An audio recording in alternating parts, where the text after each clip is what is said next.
2 இடத்துல அணுகுண்டு போட்ட போது இருந்த ஒருத்தன் தப்பிச்சு 96 வயசு இருந்தான். ஹிரோஷிமாவிலையும் நாகசாகியிலையும் இதை போட்டுட்டு அடுத்த 2 நாள் தள்ளி தான் அதுக்கு போடுறான் அணுகுண்டை. அவன் இங்க குண்டு போடுற போது இங்க இருந்தா, அங்க குண்டு போடுற போது அங்க இருந்தா, ஆனா சாகல, 96 வயசு உயிரோடு இருந்தா. இது என்ன அதிசயம்?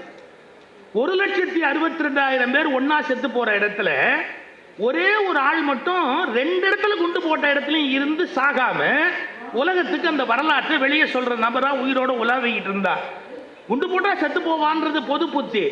அந்த குண்டுலையும் ஒருத்தர் நல்ல உயிரோட எந்திரிச்சு உட்காந்து உலகத்து தலைமையில நிறைய செய்திகளை குண்டா போடுவான் அப்படிங்கிறது நம்ம பார்க்கிற அதிசயமான செய்தி. உலகம் பல விதமான முரண்பாடுகளால் ஆனது. உங்களுக்கு அந்த பேரு, எனக்கு அந்த ஜப்பானீஸ் பேரு படிக்கிறது சொல்றது கொஞ்சம் கஷ்டம். டோமா யமாகியோ, எனக்கு தெரிஞ்சு இந்த உலகத்துல அவனை விட ஒரு அதிர்ஷ்டசாலி இருக்க முடியாது.